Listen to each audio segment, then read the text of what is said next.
Concept is very simple कि जो चीज मैं बाहर से परचेज करता हूं उस पे कॉस्ट मैंने नहीं लगाई, वो बीच की कॉस्ट है। इंटरमीडिएट मतलब something which is in between. कोई चीज अगर मैंने बाहर से परचेज करी, इट इज समथिंग इंटरमीडिएट। उसके ऊपर मैंने जो काम किया उसके बाद वो गुड्स बन के तैयार हुआ, तो मैंने जो काम किया उसको हम बोलते हैं वैल्यू एडिशन। फिर से, मैंने बाहर से जो चीज परचेज करी उसको हम बोलते हैं इंटरमीडिएट, इंटरमीडिएट गुड्स या इंटरमीडिएट कॉस्ट। उसके ऊपर जो एक्सपेंडिचर होता है उसको हम कॉस्ट से बोलते हैं, उन गुड्स को हम इंटरमीडिएट गुड्स बोलते हैं। ओके, नेक्स्ट, उसके ऊपर जो मैंने वर्कआउट किया, उसके ऊपर मैंने एक्सपेंडिचर किया, उसको शेप अप किया, और जितने भी टाइप्स ऑफ एक्सपेंडिचर और गुड्स मैंने उसमें लगाए, वो सारा पोर्शन मेरा वैल्यू एडिशन कहलाएगा। Making sense? तो there are two types of cost, अभी जिस वे से हम समझ रहे हैं, one is intermediate cost, another is value addition cost. इन दोनों को अगर हम जोड़ते हैं तो हमको मार्केट प्राइस मिलती है।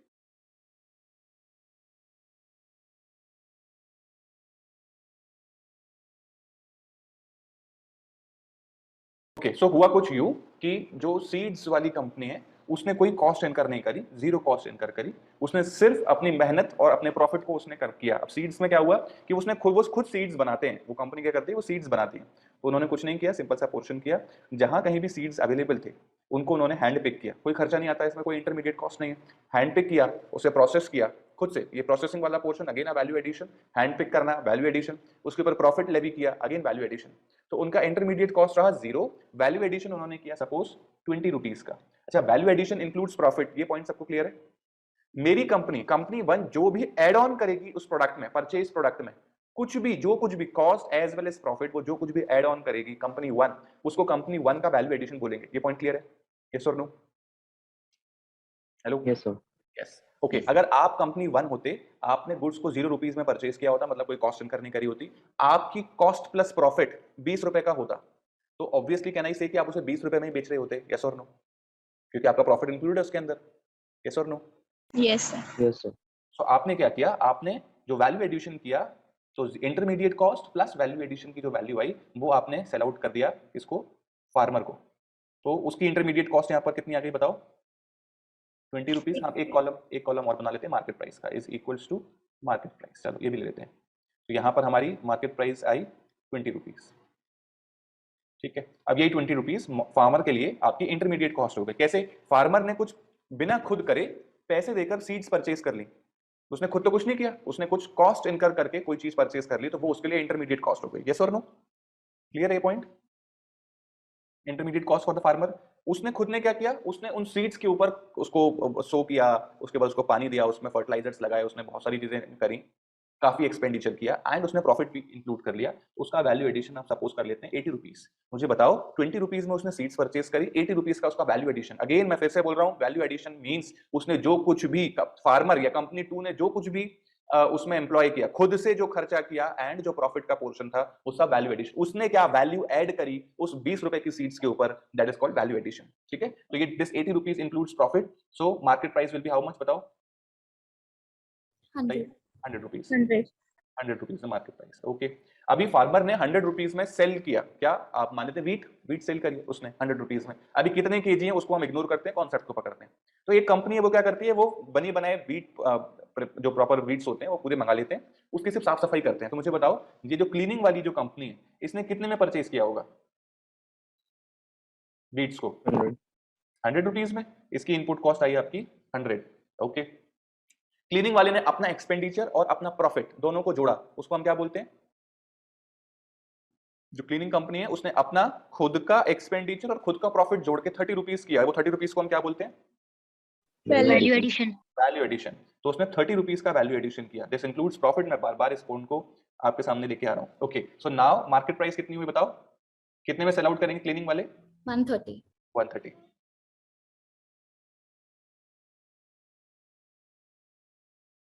ओके, अगर ये लोग 130 में सेल आउट कर रहे हैं, तो पैकेजिंग वालों ने क्या किया, साफ सुथरा वीट उनने बहुत बड़े बड़े जो क्विंटल्स में परचेज करते हैं और वो छोटे छोटे पैकेट्स में उसको पैकेजिंग करते हैं। तो मुझे बताओ कि इन लोगों ने कंपनी 4 में कितने में परचेज किया होगा? ये जो जिस वीट की हम बात कर रहे हैं, कितने में परचेज करेंगे वो? 130। 130। तो इंटरमीडिएट कॉस्ट कितनी हो गई यहाँ पर? 130। 130 की उनकी इंटरमीडिएट कॉस्ट हुई, इतने में सर हमने परचेज किया है। अब हम इसकी पैकेजिंग करेंगे। सपोज पैकेजिंग का जो उनका आपका expenditure as well as profit की जो वैल्यू आती है वो 20 रुपीज आती है। तो यहाँ पर अपनी मार्केट प्राइस कितनी हो गई? 150। तो उन्होंने सिंपल पैकेजिंग कर ली, कोई ब्रांडिंग नहीं करी है, और पैकेजिंग उनका काम से पैकेजिंग का है। उन्होंने पैकेजिंग करके आगे वाली कंपनी को भेज दिया। तो आगे वाली कंपनी ने उसको again same point intermediate cost 150 में उसने उसको परचेज किया एंड सपोज कर लेते हैं उसने 30 रुपीज का अपना यहाँ पर वैल्यू एडिशन किया। अगेन वैल्यू एडिशन मींस उसकी कॉस्ट जो उसने इनकर करी है अपग्रेड करने के लिए एज वेल एज प्रॉफिट, दोनों चीजें यहाँ पर इंक्लूड होती हैं। तो मुझे बताओ ये कितने हो गए अब 180, और 180 में वो आप कस्टमर को सेल कर रहे हैं, कंज्यूमर को सेल कर रहे हैं डायरेक्टली। तो अब कंज्यूमर उसे परचेज करके फर्दर प्रोसेस नहीं करेगा तो हम स्टोरी को क्या यहीं बंद कर सकते हैं? यस और नो बताएं। Yes, sir. पक्का? ओके सो इसको अब हम क्वेश्चंस फ्रेम करते हैं। Question,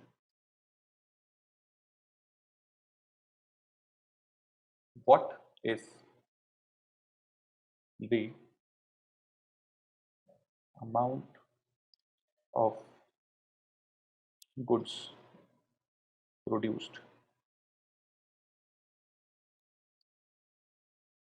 from the above example.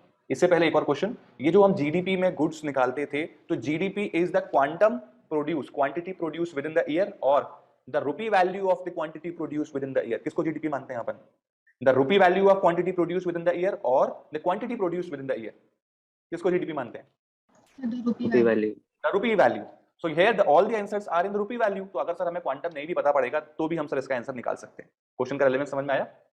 So again अब इस क्वेश्चन पे आते हैं, what is the amount of goods produced from the above example. मुझे बताओ क्या आंसर है?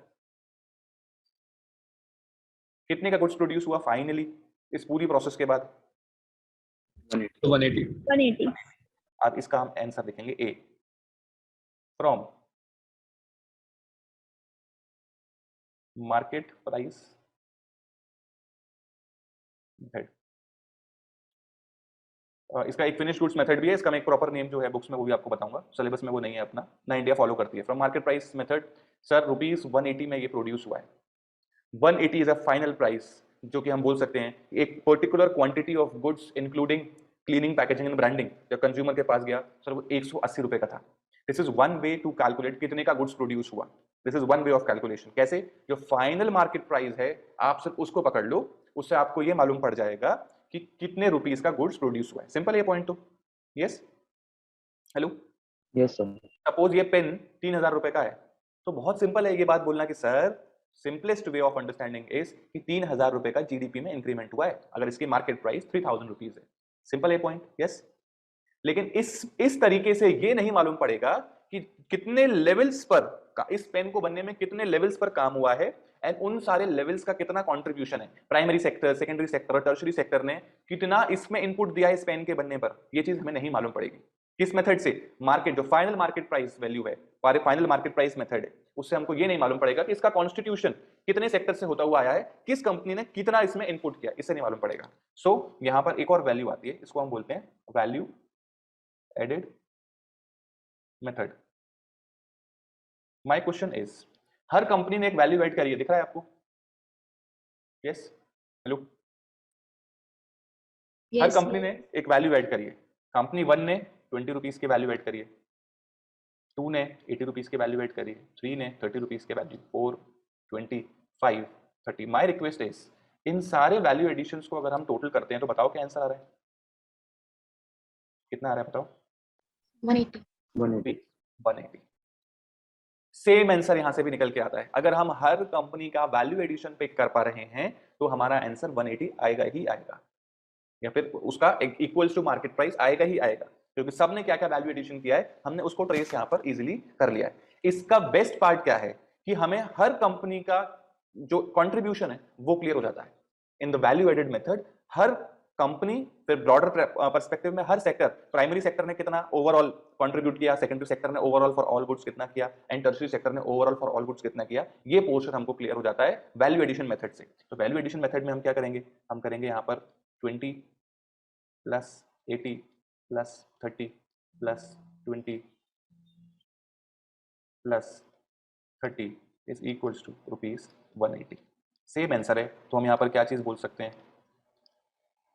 अच्छा क्या चीज बोल सकते हैं उसको हम बाद में देखेंगे। इससे हमको ये चीज समझ में आ रही है कि in value there are 2 ways to calculate कि कितने अमाउंट के गुड्स प्रोड्यूस हुए हैं। फर्स्ट इज जो फाइनल प्राइस है उसकी, उसको आप ले लीजिए, उससे आपको मालूम पड़ जाएगा कि क्या वैल्यू आ रही है। सेकंड इज कि वैल्यू आप हर कंपनी कितना वैल्यू ऐड कर रही है उससे भी आप मालूम कर सकते हो, उन सबके टोटल से। उससे अच्छी बात क्या है कि हर लेवल का आपको उसमें आंसर मिल जाएगा कि कितना वैल्यू एडिशन किया है हर लेवल पर, उसकी क्लैरिटी रहेगी गवर्नमेंट को इस वे में। ठीक है, इतना लिखो फिर और आगे बढ़ेंगे।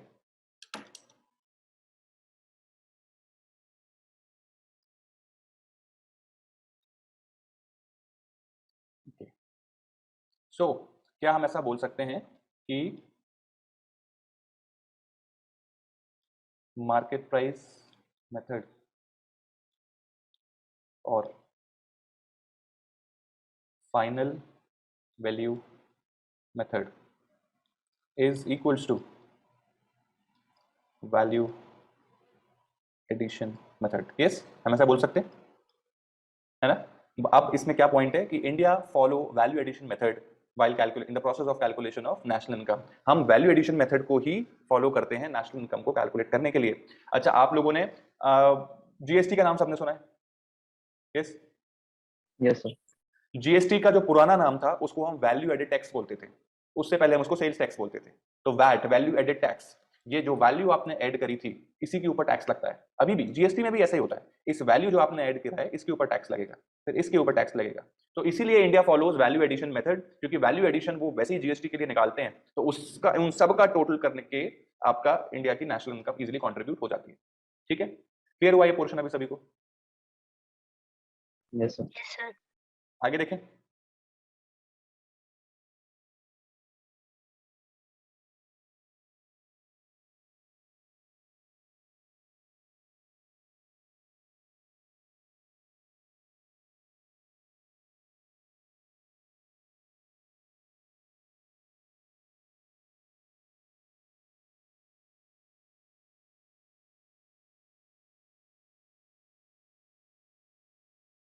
चलिए, जूम लिमिटेड का ये अकाउंट अच्छा लग रहा है आपको देखने में?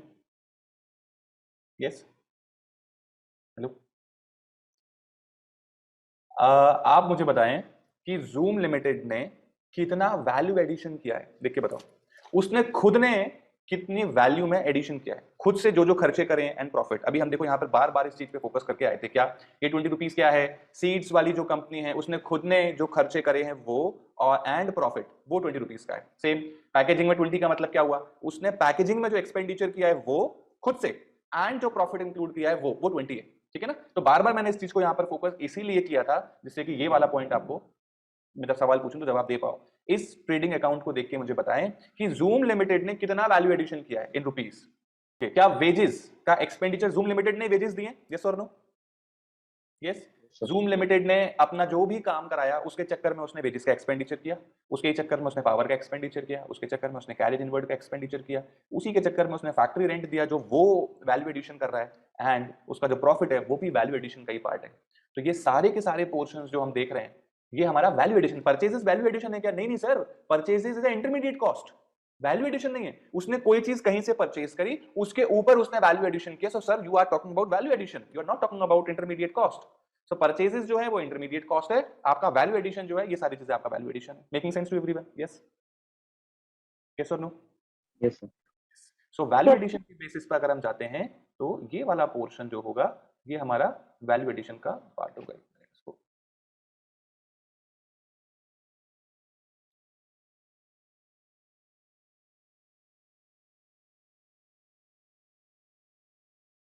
ये सारे एक्सपेंडिचर्स जो हैं ये हमारा वैल्यू एडिशन है।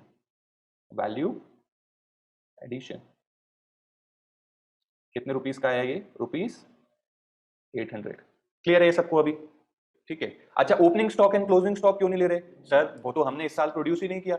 ओपनिंग स्टॉक तो इस साल का वैल्यू एडिशन है ही नहीं, तो पिछले साल की बात कर रहे हो सर, उसको हम अभी कंसीडर नहीं करेंगे। क्लोजिंग स्टॉक क्या है सर? ये जो हमने वैल्यू एडिशन लगाकर जो गुड्स बना दिए वो क्लोजिंग स्टॉक का पार्ट होने चाहिए सर। तो क्लोजिंग स्टॉक में कहीं ना कहीं ये कॉस्ट ऑलरेडी इंक्लूडेड होगी। यस, तो क्लोजिंग स्टॉक भी हम यहां पर नहीं लेंगे। सेल्स सर, सेल्स तो सर इनकम हो रही है, आप सेल्स को भी वैल्यू एडिशन कॉस्ट में तो नहीं ले सकते। सो दीज 4 पॉइंट्स को हम सिर्फ इसलिए इग्नोर कर रहे हैं क्योंकि हमारी वैल्यू एडिशन को वो रिप्रेजेंट नहीं कर रहा। ओपनिंग स्टॉक नहीं कर रहा, परचेजेस इंटरमीडिएट कॉस्ट मैं लिख देता हूं परचेजेस के लिए भी, this is our intermediate cost.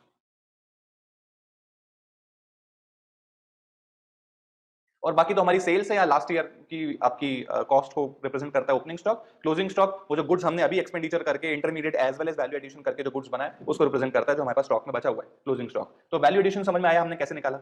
Yes, यहां तक समझ में आया सबको logically? Yes, sir.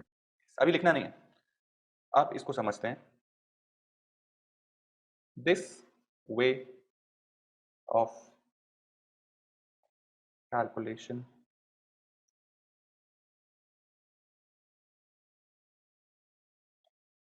of value addition is direct method calculation। अभी इस तरीके से आप वैल्यू एडिशन जो निकाल रहे हो, ये वैल्यू एडिशन क्या है? आप डायरेक्टली पकड़ रहे हो, आप डायरेक्टली वेजेस पिक कर रहे हो, डायरेक्टली पावर पिक कर रहे हो, directly carriage inward, factory rent, cross profit, आप डायरेक्टली पिक कर रहे हो इस तरीके से। पक्का? Yes. Now the point here is, अगर इस तरीके से हर कंपनी के पोर्शंस को हम पकड़ने लग जाएं डायरेक्टली तो बहुत लेंदी प्रोसेस हो जाएगा, क्योंकि यहां पर नंबर ऑफ आइटम्स बहुत ज्यादा भी हो सकते हैं। Making sense? फिर से आपने वैल्यू एडिशन कैसे निकाला? पहले तो समझो what is value addition. Value addition क्या है सर? कंपनी ने क्या वैल्यू ऐड किया परचेज गुड्स के ऊपर, वो मेरी कंपनी का वैल्यू एडिशन है। It includes cost of value addition as well as profit of running the company. जो मुझे प्रॉफिट चाहिए मैं वो भी ऐड कर रहा हूं। This is my value addition. उन सारे वैल्यू एडिशंस को अगर हम प्लस करते हैं तो नेशन का आपकी जीडीपी में क्या चीज प्रोड्यूस हुई है वो निकल के आती है। ये बात कैसे मालूम पड़ेगी? ये बात हमको इस स्लाइड से मालूम पड़ रही है कि सर अगर हमने सबका वैल्यू एडिशन को ऐड ऑन किया तो सर हमको जीडीपी की वैल्यू यहां से मालूम पड़ेगी। फिर आप एक कंपनी का वैल्यू एडिशन निकालें तो कैसे निकालेंगे? सर उस कंपनी ने क्या क्या वैल्यू ऐड किया है उन सबको हैंड पिक करो, ये खर्चा किया, ये खर्चा किया, ये खर्चा किया और ये प्रॉफिट लिया, इन सबको सर टोटल कर दो। ये direct way to calculate value addition है। Direct way to calculate value addition सबको क्लियर है? यस और no? Yes, okay. Next, indirect method to calculate value addition।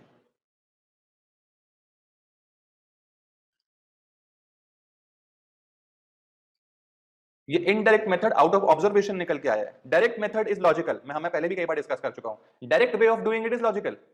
उसका जो आप शॉर्टकट निकालते हो उसको हम इनडायरेक्ट वे बोलते हैं, हम ऑब्जर्वेशन से बोलते हैं। याद करो मैंने टॉपिक का पढ़ाया था आपको, वो डेप्रिसिएशन वाला जो पोर्शन था ना, याद है? ओपनिंग माइनस क्लोजिंग करके जो हम निकालते थे तो कितना कंज्यूम हो गया वो वाला पोर्शन, याद है सबको? फर्स्ट चैप्टर के कॉन्सेप्ट्स में किया था, बेसिक्स में। Yes, hello? Yes, sir. अब सेम चीज अगर डायरेक्ट मेथड में हमारा आंसर 800 आया है तो एक इनडायरेक्ट ऑब्जर्वेशन क्या है? It is sales plus closing stock minus opening stock minus purchases. Sales की वैल्यू में प्लस करेंगे क्लोजिंग स्टॉक, माइनस करेंगे ओपनिंग स्टॉक, माइनस करेंगे purchases. Let's check. Theoretical concept के हिसाब से इससे वैल्यू एडिशन आना चाहिए। चेक करते हैं हम अपने एग्जांपल में। मुझे बताओ सेल्स कितनी लिखी थी हमने? 1000। क्लोजिंग स्टॉक कितना है? 400। ओपनिंग स्टॉक कितना है हमारा? 200। परचेजेस ये माइनस में, परचेजेस कितनी है हमारी? 400। बताओ जरा क्या आंसर आ रहा है इससे, प्लीज चेक करके बताएं क्या आंसर है। 800 आ रहा है, 800। सो अगेन वैल्यू एडिशन हम यहां पर कितना निकाल पा रहे हैं इनडायरेक्ट मेथड से? It is ₹800। Now this method is very easy to calculate. कैसे? सिर्फ 4 चीजें चाहिए सर हमें। पूरे इंडिया में कितनी सेल्स हुई, पूरे इंडिया के पास कितना क्लोजिंग स्टॉक है, पूरे इंडिया के पास कितना ओपनिंग स्टॉक था, मतलब लास्ट ईयर का जितना क्लोजिंग स्टॉक है वो, और लोगों ने कितना इंटरमीडिएट कॉस्ट के लिए परचेज किया है, क्या परचेजेस किया है। सिर्फ सर हमें 4 चीजें मालूम पड़ेंगी तो हम वैल्यू एडिशन निकाल लेंगे। हमें किसी का प्रॉफिट से मतलब नहीं है, हमें किसी का प्रॉफिट नहीं निकालना, हमें एक बैलेंस शीट नहीं निकालनी। So this is indirect way to calculate value addition. आप please series of thoughts and thread of understanding को समझो। थ्रेड ऑफ अंडरस्टैंडिंग क्या है? सबसे तो पहले हमने वैल्यू एडिशन समझा, फिर हमने समझा कि जो वैल्यू एडिशन है इसका कॉन्स्टिट्यूशन क्या है। यहां पे मैंने हर बार आपको इसके कॉन्स्टिट्यूशन के ऊपर आपको यहां पर मैंने फोकस कराया था। This 20 rupees means expenditure done by seeds company as well as their profit. हमने इसको बार-बार यहां पर फोकस पे लिया था इस वाले पोर्शन पे। तो कॉन्स्टिट्यूशन ऑफ वैल्यू एडिशन हमने समझा। देन हमने थर्ड लेवल पे क्या चीज समझी कि सर ये 180 के जो गुड्स परचेज प्रोड्यूस हुए हैं यही जीडीपी का पार्ट बनेंगे। इसको निकालने का एक और तरीका है, सारे वैल्यू एडिशंस को जोड़ दो, and this is a better way and India is following this way only. So इसलिए वैल्यू एडिशन को हम यहां पर प्रेफरेंस देते हैं। पक्का? पहले था हमारा वैल्यू एडिशन, सेकंड था हमारा जो वैल्यू एडिशन उसका कॉन्स्टिट्यूशन क्या होता है। थर्ड था हमारा why we are preferring value addition and how it is equals to market price value. अब हम और माइक्रो लेवल पे उसके कॉन्स्टिट्यूशन पे आए कि कॉन्स्टिट्यूशन वैल्यू एडिशन के कॉन्स्टिट्यूशन को निकालने के दो मेथड थे, एक डायरेक्ट मेथड है, एक इनडायरेक्ट मेथड है। डायरेक्ट मेथड क्या है, डायरेक्टली आप सारे एक्सपेंसेस और इनकम को प्लस कर दो। जनरली ये नहीं मिलता आपको, किसी भी कंपनी इतनी इजीली डिस्क्लोज नहीं करती सारे पोर्शंस को। तो गवर्नमेंट क्या करती है, वो इनडायरेक्ट मेथड से काम करती है, कितनी सेल्स करी, and this is easy one, indirect method is also easy, sales plus closing minus opening minus purchases, इस तरीके से अगर हम करेंगे। और बहुत सिंपल याद करना, क्या, इसमें से इसको माइनस कर दो, खत्म, वैल्यू एडिशन आ जाएगा। फिर से समझो इस पॉइंट को, कितना आसान है। जो अकाउंटिंग बैकग्राउंड के हैं उनको वैल्यू एडिशन रटने की जरूरत ही नहीं है, सिंपल है। क्रेडिट साइड आइटम से डेबिट साइड के आइटम्स जो कि नॉन वैल्यू एडिशन आइटम्स हैं उनको आप माइनस कर दो, जो भी आंसर आएगा वो वैल्यू एडिशन कहलाएगा। क्लियर है यहाँ पे सबको? Yes sir. यस। अब आप आराम से लिख लीजिए इसको, और आगे की सारी स्टोरी हमारी इनडायरेक्ट मेथड में ही चलेगी, लिख लीजिए। चलिए,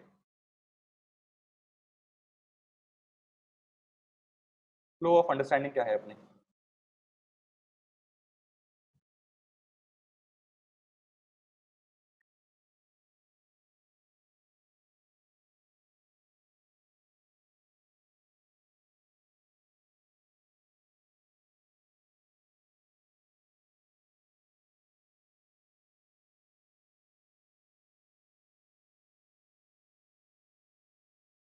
value added method with respect to India. अब ये जो 7th पॉइंट है जो मैंने अभी यहाँ पे लिखा है, इसको हम नेक्स्ट स्लाइड में लिखेंगे। पहले इतना लिख लो, फिर नेक्स्ट स्लाइड में 7th पॉइंट को डिस्कस करेंगे। अगर एक कंपनी का वैल्यू एडिशन निकालना आपको आ गया, तो पूरे नेशन का वैल्यू एडिशन निकालने का क्या क्या पॉसिबल तरीके हो सकते हैं, बताओ। ऐड कर देंगे। ऐड कर दो सर, सारी कंपनी जो भी प्रोड्यूस कर रहे हैं, जितने भी production of goods and services की सर कंपनीज अवेलेबल है, उन सबका आप इसी मेथड से वैल्यू एडिशन निकाल लो। कंपनी 1 का, कंपनी 2 का, कंपनी 3 का, कंपनी 4 का, और सारी कंपनीज का आप टोटल वैल्यू एडिशन निकाल लो सर। ऑटोमेटिकली आपको नेशन का वैल्यू एडिशन मालूम पड़ जाएगा। और नेशन का वैल्यू एडिशन मतलब सेम वही मार्केट प्राइस कितनी प्रोड्यूस हुई है साल भर में, वही चीज मालूम पड़ जाएगी। Is it making sense, yes और नो? सर एक कंपनी का निकालना हमने सीख लिया, अभी पूरे नेशन का निकालना तो बहुत आसान है, सारी कंपनीज का टोटल कर दो, पक्का? यहां तक कोई doubt? No doubts? Hello? No sir. अब इसको लिटिल बिट अपग्रेड करते हैं इसी कॉन्सेप्ट को। सर सारी कंपनीज, सारी इंडिया की सारी कंपनीज का अगर हम इंडिविजुअल बाइफरकेशन करके वैल्यू एडिशन निकाल लें, बहुत अच्छा हो जाएगा सर। आप क्या करते हैं सर, इतना सारा डेटा को इकट्ठा करने की जगह अपन इन कंपनीज को प्राइमरी, सेकेंडरी और टर्शरी सेक्टर में कन्वर्ट कर देते हैं। प्राइमरी सेक्टर की सारी कंपनीज को एक बॉक्स में डालते हैं, सेकेंडरी सेक्टर की सारी कंपनीज को दूसरे बॉक्स में डालते हैं, टर्शरी सेक्टर की सारी कंपनीज को तीसरे बॉक्स में डालते हैं। प्राइमरी सेक्टर्स की जितनी भी आपकी कंपनीज हैं, उन सबका इंडिविजुअल वैल्यू एडिशन करके एक टोटल प्राइमरी सेक्टर की कंपनीज का एक वैल्यू एडिशन का फिगर निकालेंगे। सेम केस सेकेंडरी का सेक्टर में जितनी भी कंपनीज आती हैं, उन सबका इंडिविजुअली निकालेंगे, टोटल करेंगे, फिर हम बोलेंगे सर ये सेकेंडरी सेक्टर की सारी कंपनीज का वैल्यू एडिशन है। And then same for tertiary sector. तो किया क्या, किया हमने कोई नई बात नहीं करी है, सेम वही चीज है। क्या, एक एक कंपनी का हमने निकाला, फिर उन सारी कंपनीज को बॉक्स में डाल दिया, 3 बॉक्सेस में। प्राइमरी सेक्टर के बॉक्स में, जो प्राइमरी सेक्टर का वर्क करते हैं उनको प्राइमरी के बॉक्स में, सेकेंडरी को सेकेंडरी में, टर्शरी को टर्शरी में। अभी क्या हुआ, इतना वर्सटाइल जो डेटा था वो डेटा 3 पार्ट्स में डिवाइड हो गया बस इन टोटलिटी। प्राइमरी सेक्टर से एक फिगर आएगा, value addition by primary sector, value addition by secondary sector and value addition by tertiary sector. 3 sector से आपका यहाँ पर वैल्यू एडिशन आ जाएगा। इन तीनों को टोटल कर दोगे तो पूरे इंडिया का वैल्यू एडिशन आ जाएगा। कोई नई बात लग रही है कि सब पुरानी ही बात है जिसको हमने नई तरीके से प्रेजेंट किया वैल्यू एडिशन का, बताओ। अब अगर ये चीज थ्योरेटिकली क्लियर है तो इसको लिखने में हमें इतनी मेहनत करने की जरूरत नहीं है, उसको हम सीधा सीधा लिख सकते हैं। कैसे? Value addition method